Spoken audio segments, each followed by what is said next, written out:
Bonjour et bienvenue à Passion Photo. Je vous invite à mettre un petit pouce bleu si vous aimez mes capsules, mettre des commentaires, des suggestions, des sujets que vous aimeriez que je parle. Gênez-vous pas. Allez, écrivez-moi et je tenterai de vous répondre aussi. Aujourd'hui, nous allons parler de photographie d'oiseaux.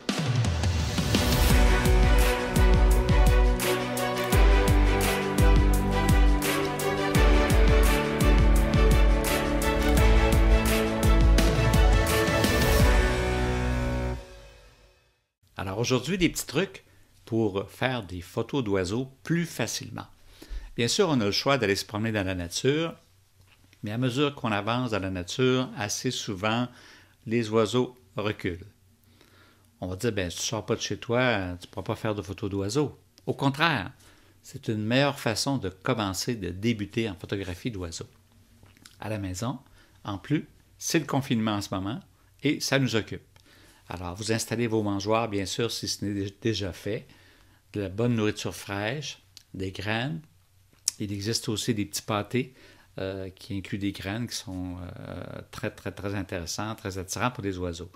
Alors, vous les attirez vers vous, c'est plus simple que d'essayer de les approcher.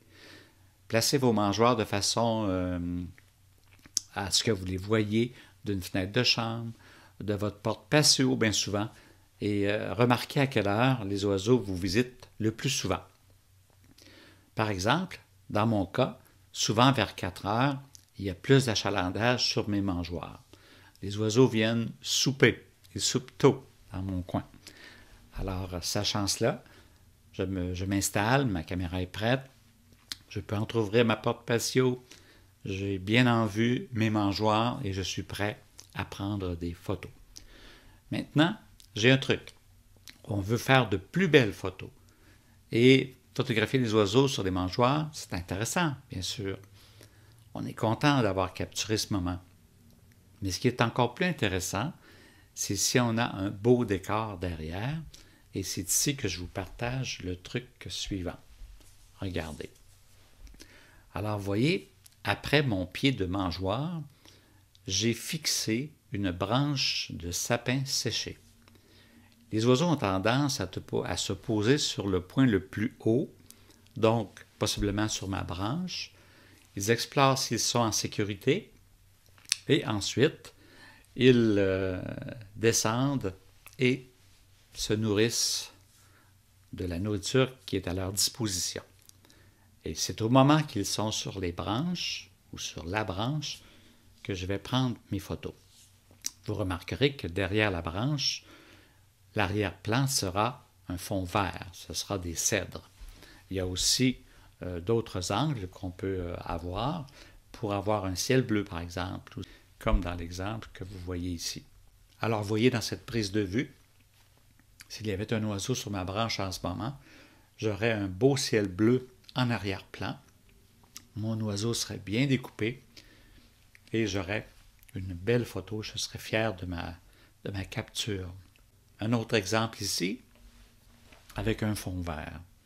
Alors, ce qu'on voit derrière, ce sont les cèdres qu'on a vus tout à l'heure. Alors, ça peut nous donner un très beau fond. Et encore une fois, on aura un oiseau qui sera bien découpé sur l'arrière-plan.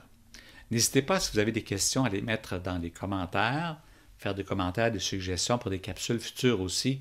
Ça me fera plaisir de parler de d'autres sujets. Je vais parler de la lumière, je vais parler de faire imprimer des photos dans des formats commerciaux, je vais parler de profondeur de champ, de vitesse d'obturation, de sensibilité de capteur, des ISO qu'on appelle. Alors, plein de sujets. Posez-moi vos questions et ça va me faire plaisir de créer des capsules sur les questions les plus fréquemment posées et de vous répondre aussi. Alors, je reviens à ma photo. Regardez la suivante. Ah, un intrus.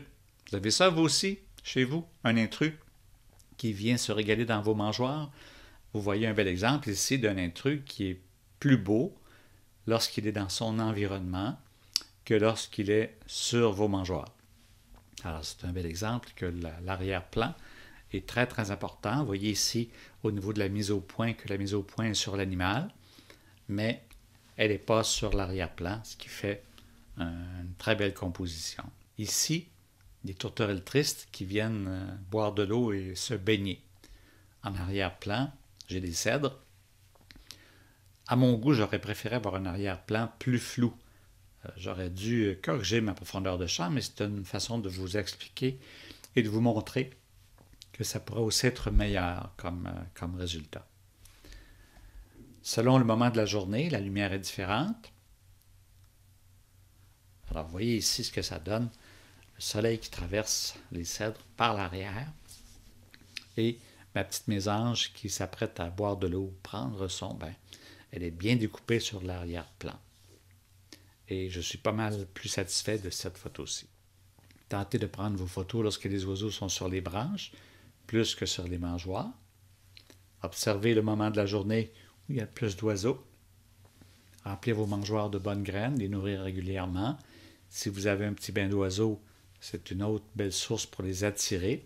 Alors, les attirer, c'est plus facile, les attirer chez soi, que d'aller devant eux dans les sentiers, en forêt, etc., où ils ont tendance à s'enfuir ou à s'éloigner. Alors, à la maison, c'est plus facile. Période de confinement, ça nous occupe et c'est une belle façon d'explorer la photographie sous un autre angle. Alors, je vous souhaite des belles photos d'oiseaux. Mettez un pouce bleu, mettez des commentaires, faites des suggestions de sujets, puis on en parlera prochainement. Je ferai des capsules régulièrement sur la photographie. Merci d'avoir été à l'écoute. J'apprécie beaucoup votre présence et au plaisir de vous lire très très prochainement.